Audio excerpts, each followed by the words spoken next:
Cours numéro 25. L'homme possède-t-il l'immortalité? Un chemin intérieur permet de comprendre que l'immortalité se situe en dehors de la ligne du temps, passé, présent, futur. Pour cela, il faut comprendre le vrai sens du temps, pour dépasser cette notion et pouvoir vivre dans une autre dimension. Devenir immortel signifie ne plus mourir, mais ce qui est terrestre est appelé à vivre, à dépérir et à mourir. L'immortalité ne se situe donc pas à ce niveau. Elle se situe au niveau de quelque chose qui appartient à un autre monde, celui que nous pourrions appeler le monde spirituel ou le monde supérieur.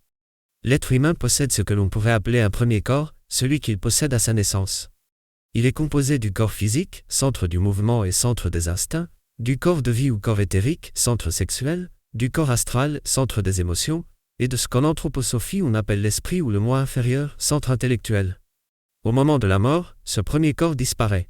Le corps physique, les émotions, les pensées. Même ce que nous pensons être de grands sentiments, comme l'amour, est en général lié à des choses terrestres et disparaît à la mort. En l'homme existe quelque chose de plus subtil. Les religions et les spiritualités l'appellent respectivement l'âme et l'esprit. La psychoanthropologie l'appelle le germe d'esprit ou l'essence. À la naissance, ce germe d'esprit s'incarne dans un corps physique, à la mort, elle le quitte. Cette essence, de nature spirituelle, a besoin d'une nourriture spirituelle pour grandir. Si elle n'est pas nourrie, ou pas nourrie de nourriture adéquate, elle peut soit dépérir, soit retourner au monde spirituel, au moment de la mort dans le même état qu'à la naissance. Un travail est possible et nécessaire pour la faire grandir au-delà du parcours terrestre. Une deuxième naissance est donc possible, non pas celle du corps physique, mais celle d'un élément de nature supérieure, que l'anthroposophie appelle moi spirituel, et qu'en psychoanthropologie on nomme le centre émotionnel supérieur ou l'âme véritable, ou encore la grande âme. Pour que cette naissance ait lieu, il faut que l'essence transforme les centres émotionnels et intellectuels inférieurs.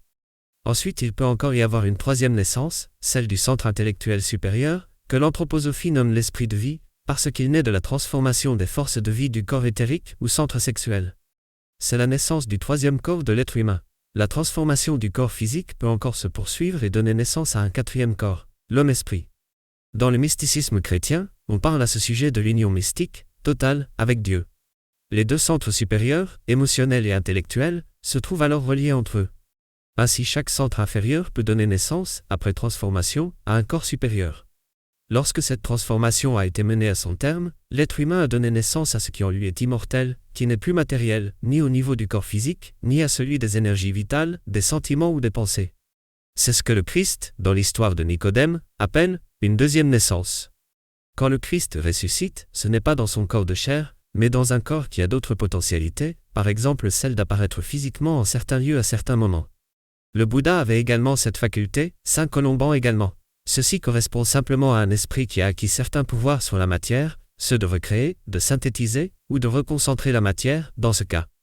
Pendant sa vie, le Christ a ainsi manifesté extérieurement les actes pratiqués dans les écoles de mystère. Par exemple, les 3 jours passés au tombeau correspondent en fait à l'une des pratiques. De l'initiation, on y permettait à l'essence, âme-esprit de se séparer du corps physique, qui continuait d'être en vie, mais dans un état de mort apparente, préservé à l'abri dans un sarcophage souvent. Pendant ces 3 jours, l'esprit, détaché des contingences du corps matériel, suivait un enseignement réellement spirituel. À la fin de ce processus d'initiation, on lui permettait de réintégrer le corps physique. Le Christ a été plus loin dans ce processus pendant les 3 jours au tombeau. Il renaît transformé physiquement aussi, il a ainsi spiritualisé la matière.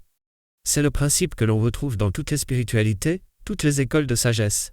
Aider à la transformation de la matière par l'esprit, à sa rédemption, dans le langage des religions. Nous pouvons comprendre un peu mieux ce processus si nous l'examinons du point de vue des énergies. Les différents corps correspondent à différents mondes. Le corps physique est lié au monde terrestre, soumis à 48 séries de lois.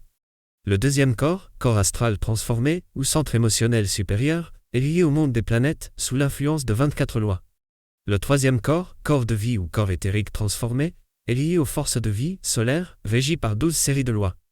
Quant au quatrième corps, l'étincelle divine en l'homme, il est en lien avec le monde de tous les soleils, sous l'influence de 6 lois.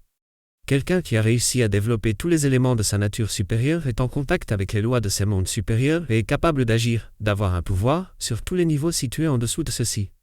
Ainsi le corps physique est soumis au principe de la mort, le monde astral à celui du karma, qui permet la réincarnation dans un autre corps physique qui correspond à la nature de son âme. Ce n'est qu'en développant le troisième et le quatrième corps que l'être humain devient immortel, sort du cycle du temps. Notre temps est celui du soleil, lié au troisième corps. Les grands initiés se situent à ce niveau. Lorsque l'être humain a développé un quatrième corps, il n'est plus que sous l'influence des 6 lois du monde de tous les soleils. C'est le niveau des bodhisattvas qui ont dépassé les limites du temps et n'ont plus besoin de se réincarner, et qui décident de se réincarner malgré tout pour aider l'humanité à évoluer. L'âme humaine est une étincelle. Soit elle peut brûler un bref instant, le temps d'une vie, soit elle peut s'enflammer, s'embraser, c'est ce que l'on appelle avoir le feu sacré, celui qui consume tout le négatif en l'être humain. Ce feu s'allume rarement, la dimension spirituelle ne se développe que si on lui donne vie. Sinon, à la fin de la vie soit elle s'éteint, soit elle a assez de force pour permettre soit une réincarnation avec un karma plus lourd, ou une autre vie identique à la précédente.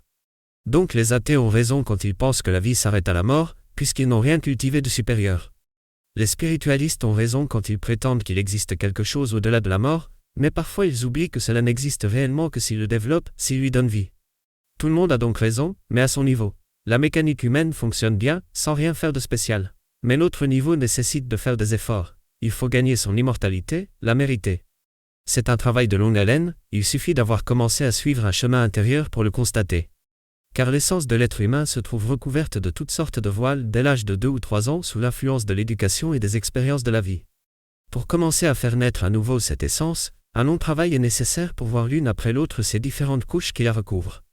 Le premier pas est déjà de savoir qu'il existe cette dimension supérieure en soi.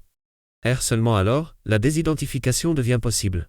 Tant que l'on est identifié aux événements extérieurs, aux pensées continuelles, aux émotions réactives automatiques, on n'a pas accès à son essence, et c'est le lot de la plupart des hommes et des femmes.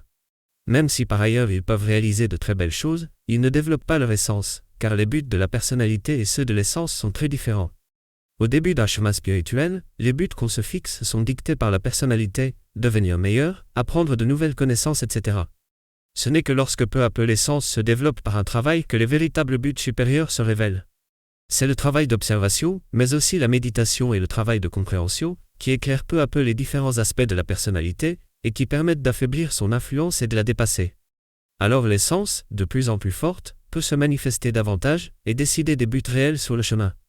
Le travail d'observation permet de construire un nouveau centre, le centre magnétique, le début du moi supérieur, qui permet non plus de réagir en fonction des aléas de la vie extérieure, mais d'orienter sa vie à partir de buts intérieurs. Il devient intérieurement de plus en plus libre vis-à-vis de la vie extérieure. Son centre de gravité n'est plus orienté que vers les contingences matérielles, mais est tourné vers un but supérieur. N'avance que celui qui réussit à réunir plusieurs petits moi qui s'allient autour du même but d'évolution. Alors l'essence peut croître et se fortifier, et donner naissance à ce deuxième corps dont nous avons parlé. Par ailleurs, ce corps a besoin d'énergie pour grandir, non pas H48, qui est lié à la Terre, mais une nourriture plus subtile.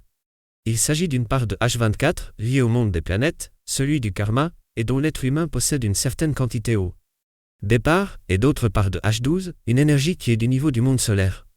Celui qui se contente d'impressions terrestres reste au niveau terrestre.